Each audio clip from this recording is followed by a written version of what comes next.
Welcome back to the deep dive.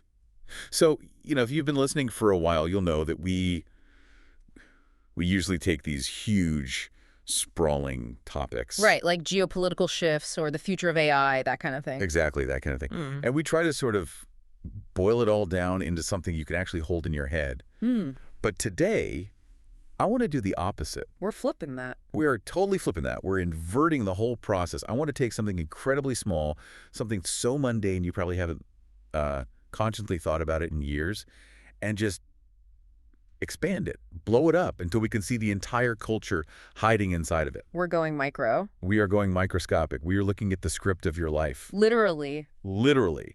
We've got our hands on a dialogue transcript from a program called Easy Conversation English. And it features these two characters, Jack and Emma, who are basically just narrating a single, typical American day. And look, before you tune out thinking, oh, I know how to speak English, I don't need a vocabulary lesson, let me just stop you right there. Yeah, this isn't about that. No, this is not about vocabulary flashcards. This is about the narrative architecture of routine.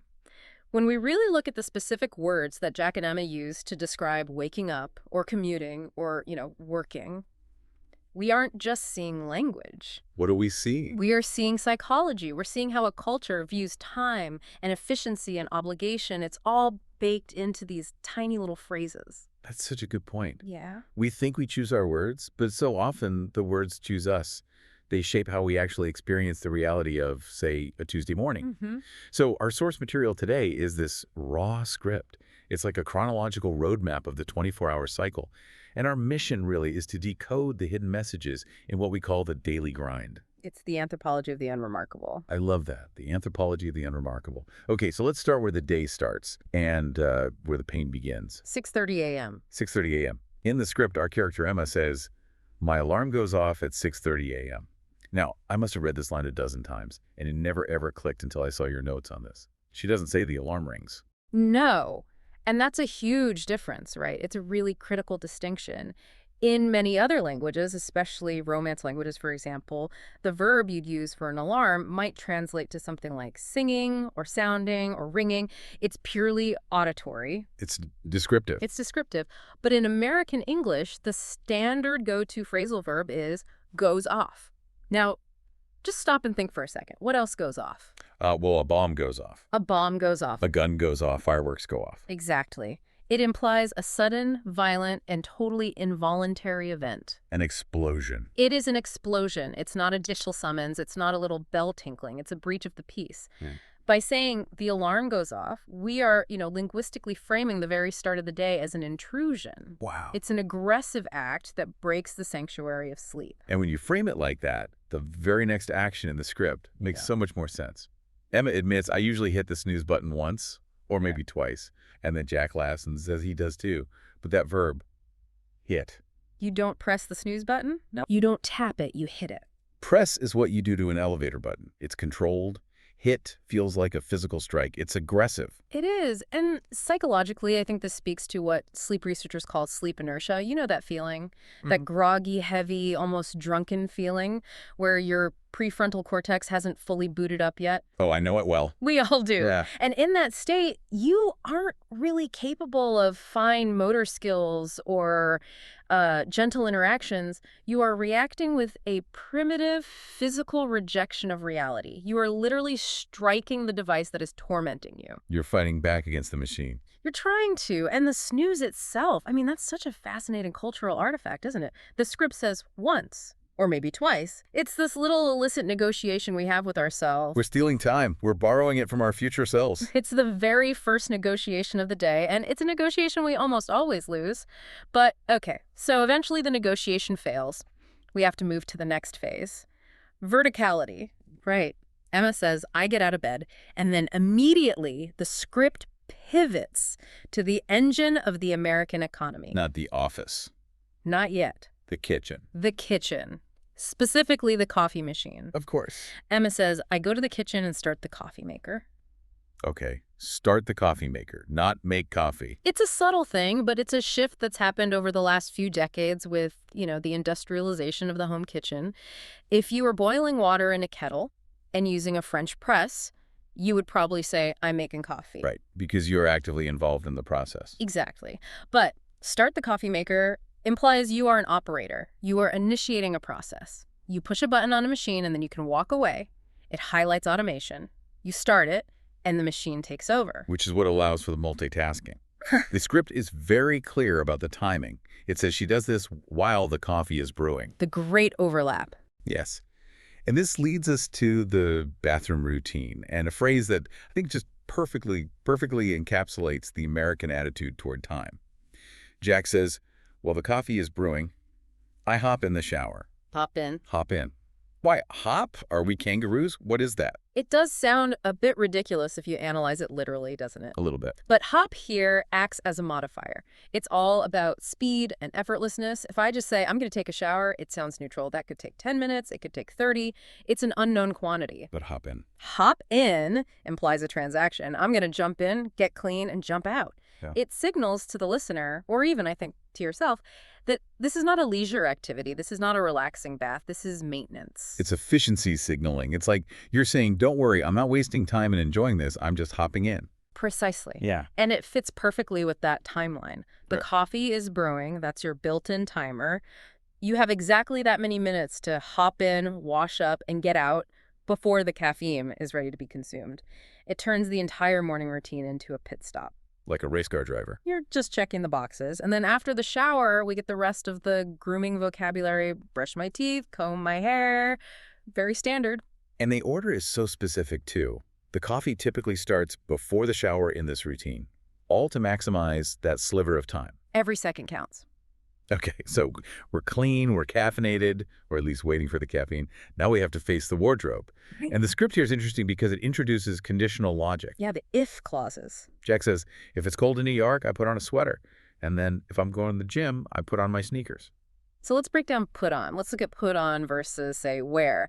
This is a place where non-native speakers can sometimes get tripped up, but even for us, the distinction is really important. Put on is the event. It's the action. It happens in a moment. Wear is the state. It happens over a duration. So you put on the sweater at 7 a.m., but you wear it all day. And the script is focused on the put on part. Because we are still in the assembly phase of the day. We are building the human that will go out into the world. We're putting on the costume for the day's performance, and he specifically mentions sneakers. Right. Not trainers, not running shoes, sneakers. Which is the default American term for athletic shoes. And it's worth just taking a second to look at the history there. They were called sneakers in the late 19th century because the rubber soles were so quiet. They allowed you to literally sneak around, unlike the loud, clumping, hard-soled leather shoes of the era. I had no idea that's where it came from. That's fantastic. But today, the term really represents the casualization of the American workforce and life in general. The fact that Jack might put on sneakers for the gym or even for a casual office, it shows how that line between utility gear and daily fashion has just completely blurred. In many other cultures, you have very distinct categories: house shoes, street shoes, sport shoes. In the U.S., the sneaker has basically conquered all three of those domains. It's the king of footwear. Okay, so we are dressed, we have our sneakers on. Now comes the moment of departure, the great escape. Jack gives us this very simple 3-step checklist.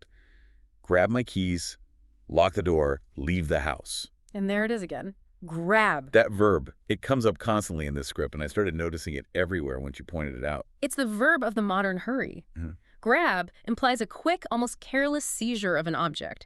You don't collect your keys. You don't gather your belongings. No. You grab them. It implies you are already in motion. You're walking past the table. Your hand just snakes out. You snatch the keys without ever breaking stride. It feels so kinetic. We're building momentum toward the door. We exit the house, lock it, and now we hit the great equalizer. The commute. The commute. And the source material here gives us two different realities.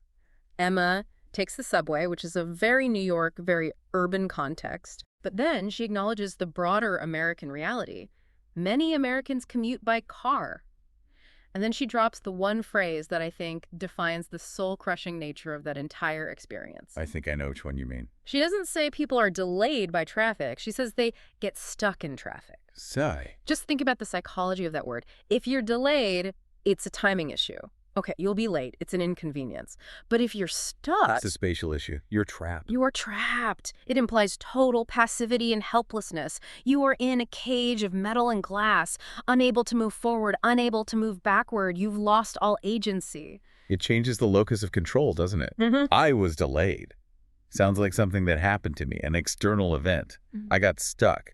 Sounds like I fell into a trap that was set for me. Yes, exactly. And that frustration, that feeling of being trapped, it primes you for your arrival at work. You aren't arriving fresh and ready to go. You are arriving as a survivor of the road. A survivor of the traffic jam. So, okay, we survived the traffic. We finally get to the office. We're now in the 9 to 5 block. And Jack's arrival ritual is described in this incredibly mechanical way. Mm-hmm. He says, take the elevator to the 5th floor, sit down at my desk, turn on my computer. It's almost robotic. Sit down. Turn on. It's like the human is plugging themselves into the network for the day. And notice the immediate transition to the very first task. Emma says, I check my emails and I check my calendar. Check. We see that word twice back to back. And if grab is the verb of movement, then I would argue that check is the verb of modern anxiety. How so? Because checking is fundamentally reactive. You aren't starting your day by, say, writing a proposal or designing a product or creating something. No, you're looking to see what happened while you were gone. You are looking for incoming fire. Check email really means see what people want from me. Check calendar means see where I'm obligated to be. You are immediately orienting your entire day around the demands of others. Wow, that is a depressing but incredibly accurate way to put it. We basically surrender our agency the moment the screen lights up. And because that is so emotionally and mentally draining, we need a break pretty quickly. A mid-morning break. Right. Around 10 a.m., Jack says, I might grab a snack. Grab his back. It never left. It's always lurking. Grab a snack. And again, listen to the language. We aren't dining. We aren't even really eating. We are refueling. It's another pit stop. It suggests a granola bar that's eaten in 3 bites while walking from the kitchen back to the desk. It's purely functional. And this kind of efficient eating continues right into lunch. The script sort of contrasts the sad desk lunch, which we all know people eating while they're typing, with Jack's healthier habit. He says, I tried to go for a walk to get some fresh air. Right, go for a walk. It's interesting that we use that go for construction here. It implies the walk itself is the destination. But then he gives the reason, and the reason is key. What's the purpose? The purpose, he states, is to stay focused in the afternoon. So even his leisure, even his moment of fresh air, is in service of his productivity. He isn't walking to enjoy nature or to clear his head for its own sake. He's walking so he doesn't have that 2.0 p.m. crash. It's just maintenance for the biological machine. Precisely. It's preventative maintenance. So the afternoon, as it often does, blurs into attending meetings and making phone calls. And notice it's make phone calls, not do phone calls. Another productive verb. Make. And then finally, the clock strikes 5. Liberty, Jack says, I finish work and head home. Head home. I've always found that phrase so much more interesting than just go home. It feels more directional, almost nautical. In a way, yeah. Heading implies a vector. It implies a compass bearing, like I am heading north. It sounds determined. Go home is just a simple change of location. But heading home. Heading home feels like you are the captain of a ship and you are steering it out of a storm and back to the safety of the harbor. It implies a purposeful journey towards safety and comfort. And once we finally reach that harbor, the language shifts gears completely, becomes so much softer. Yes. We enter the evening block. And Emma says what might be the most relatable sentence in the entire script. I take off my shoes and change into comfy clothes. Comfy. Is that just, baby talk for comfortable? What's going on there? Well, it's a diminutive, yes, but it serves a very specific linguistic and emotional function. Comfortable is a clinical description. A chair can be comfortable. A pair of shoes can be comfortable. It's an objective quality. Okay. But comfy is emotional. Comfy implies safety and warmth and softness. It's a word that signals we're dropping the professional facade we've been wearing all day. Right. You can't be comfy in a suit and tie. Exactly. Comfy belongs to the private self, the self that is off the clock. It's the shedding of the armor. But just as we get comfy, just as we let our guard down, Jack reminds us of the second shift. Chores. He says, with maybe a little too much excitement, the chores start. And he lists them off. Take out the trash, do a load of laundry. And there is that industrial language again. Do a load. We measure our domestic lives in the capacity of our machines. A load is a specific unit of measurement. It's exactly 4.5 cubic feet of clothes. And later on, he mentions loading the dishwasher. We are constantly loading and unloading these domestic robots. It frames the home not just as a place of rest, but as another place of logistical management. We are the warehouse managers of our own lives. That's a little too real. So what about dinner? The script gives us two options. Emma says, tonight, I'm going to order pizza. The outsourcing option. And Jack offers the alternative, make dinner.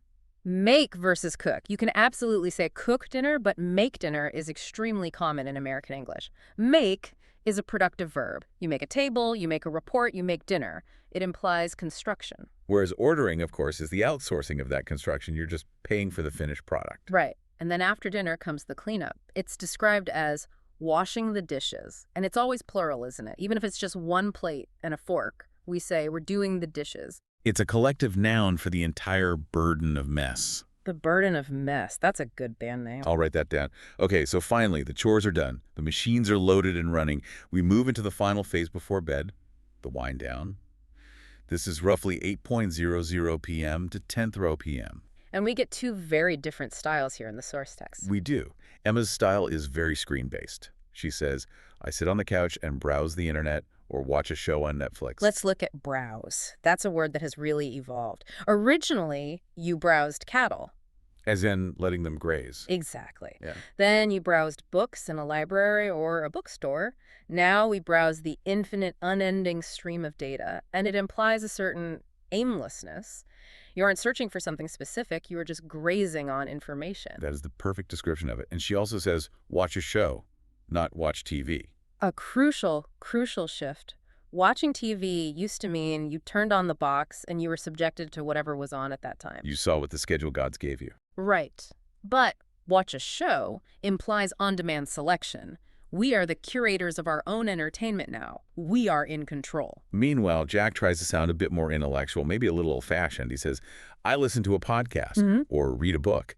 And his reasoning is interesting. He says it helps his brain slow down. Slow down. We spent the last, 14 hours speeding up, hopping, grabbing, rushing, checking. Now the brain is spinning too fast, like an engine that won't turn off. We need to mechanically decelerate the gears. We get an off-ramp. Yeah. And this brings us to the final act, the bedtime ritual. It's 10:00 p.m. We get wash my face, put on pajamas, standard stuff.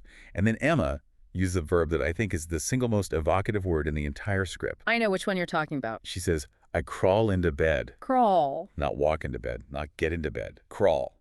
It's a regression, isn't it? Yeah. Babies crawl, wounded animals crawl. By using that verb crawl, Emma is admitting total and utter defeat. The day has won. She has no energy left to even stand upright. It's a surrender. It is. But it also implies a return to the den or the womb, doesn't it? Crawling into a safe space. It's cozy, but it's undeniably born from pure exhaustion. And that surrender, that exhaustion, leads directly to the final verb phrase of the day. Fall asleep. We fall asleep. We don't enter sleep. We don't begin sleeping. We start sleeping. Meh. No, we fall. Think about what that implies. Yeah. It's a total loss of control. You have to let go of the cliff edge of consciousness and just drop. It's actually kind of scary if you think about it too much. It's a leap of faith. It is. You are trusting that you will land safely on the other side and wake up again. But just before we take that fall, Jack has one last command for us. He says, don't forget to set your alarm. And there it is, the loop closes. We set the very trap that will go off in 8 hours and start the whole violent cycle over again. It's both beautiful and terrifying when you lay it all out like that. It's the human condition in a 24-hour loop. Okay, now before we wrap this up, the source script includes something that they call a lightning round. And it's basically just a list of verb pairings that Jack and Emma run through. I want to look at these not just as vocabulary, but as the skeleton key to the entire day. They're almost like the binary code for modern human existence. Okay, let's run through them. First up, wake up versus get up. That's consciousness versus action. You can lie in bed awake for an hour. That's the snooze purgatory we talked about. Getting up is the physical commitment to starting the day. Next, brush teeth versus take a shower. The hygiene baseline. And notice, we brush our teeth. It's a very active, tool-based cleaning. But we take a shower. We almost capture the experience like we're taking it with us. Get dressed versus put on shoes. Preparation. And putting on shoes is the final seal, isn't it? In so many households, shoes are forbidden inside. So the act of putting them on is the irrevocable signal that you are leaving the private sphere and entering the public one. That's a great point. Next, commute versus drive. Drive is the method. Commute is the obligation. You can drive to the beach for fun. You only commute to work. The word itself carries the weight of duty. Check emails versus attend meetings. The passive versus the active misery of the office. Checking is the anxiety of what might be coming for no. Attending is the reality of it. Okay, have lunch versus grab a snack. Ritual versus fuel. Having lunch sounds civilized. It implies sitting down. Grabbing a snack is pure survival mode. Go home versus get home. This is a good one. It's the journey versus the arrival. I'm going home means I'm in transit. I got home means I have reached the sanctuary. I am safe. I like that distinction. Cook dinner versus wash dishes. Entropy in action. You create order, the meal, and the universe immediately creates chaos, the dirty dishes. And you must resolve that chaos before you can rest, just to start it all again tomorrow. Relax versus watch TV. The goal versus the method. We watch TV in order to relax, so I think we both know that sometimes it just numbs us or makes us more anxious. True. And the final pairing, go to bed versus fall asleep. Intent versus biology. You can go to bed at 10:00 p.m., that's a decision you make. But if you don't fall asleep until midnight, that's insomnia. Going to bed is a social contract with yourself. Falling asleep is a physiological necessity you can't control. It is absolutely amazing how those dozen or so simple pairings can narrate 95% of our lives.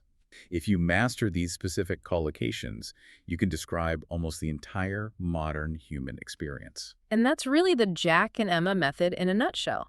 The source encourages its listeners to try and narrate their own day using these phrases. And honestly, even for native speakers, there is a real value in that. How so? When you consciously say to yourself, I am now grabbing my keys, you become aware of your own hurry. When you say, I am now crawling into bed, you are forced to acknowledge your own exhaustion. It brings a little bit of mindfulness to the madness. Exactly. It forces you to notice the script you're living. So, after all this, what's the big takeaway here?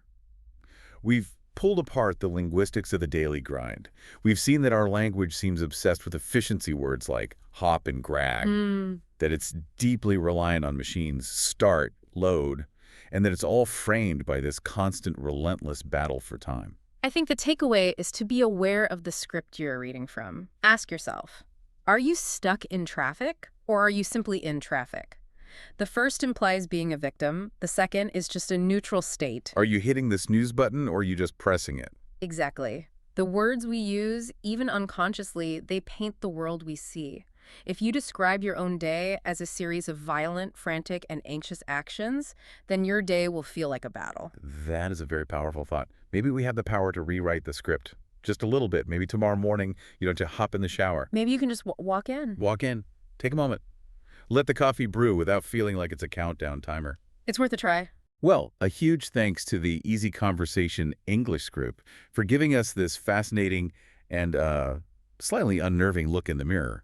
It's a fantastic resource for learners, but as it turns out, a surprising mirror for the rest of us.